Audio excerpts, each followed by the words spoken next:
next time you enjoy a glass of wine, think about your place in history. Wine may date back to 6000 BC. Nowadays, we drink it from bottles, not animal skins, but the basic principles of wine making remain the same.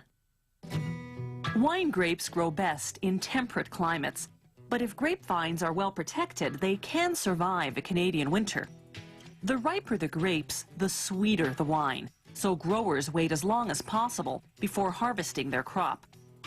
Pickers gather grapes by hand, cutting off the bunches with shears to avoid tearing the plant. For red wine, winemakers use the entire red grape, juice, skin, pulp, and even seeds. For white wine, they use just the juice of white grapes.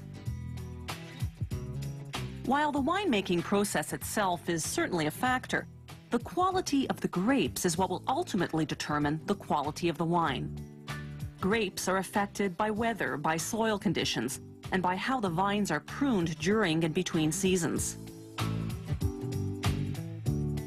The grapes go into the crusher, then into the presser, which squeezes out the juice.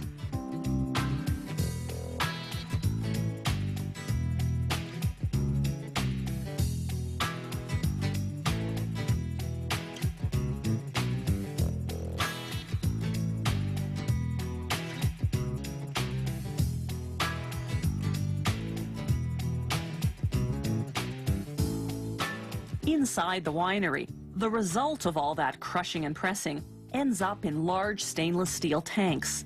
The winemaker adds yeast to make the sugar in the grape juice convert to alcohol. That's called fermentation.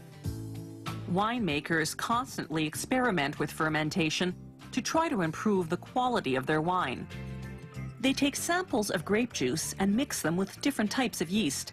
Yeast is found throughout the environment, in wild berries, for instance. They hydrate the yeast with a bit of grape juice, then pour the mix into the grape juice sample, let it ferment, then see how it turns out.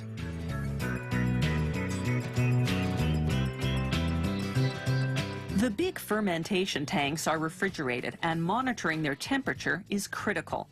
White wine must be fermented at 17 degrees Celsius, red wine at 30 to 35 degrees Celsius. The fermentation period depends on the type of wine. White wine has to ferment for 3 weeks, red wine for just 10 days. Rosé wine is somewhat of a half-breed, made with red grapes but fermented slowly like white wine. It comes out pink. There's an extra step in making red wine. During fermentation, they drain the tank to aerate the wine. The oxygen helps the yeast work faster over the short 10-day fermentation period. Then they pump the wine back in through the top of the tank to mix everything thoroughly. During fermentation, they not only monitor temperature, but also the sugar level.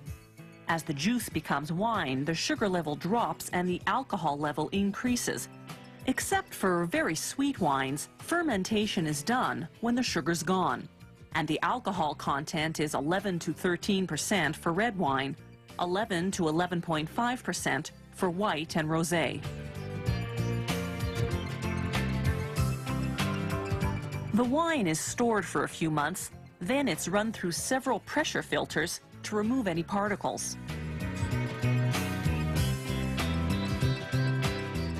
Then comes time to bottle the wine.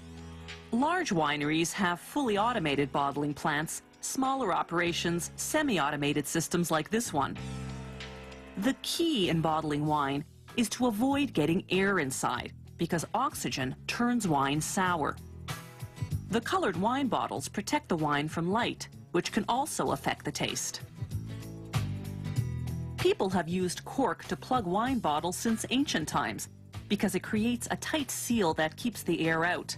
Cork, incidentally, is a type of tree bark. It grows back so the tree isn't harmed.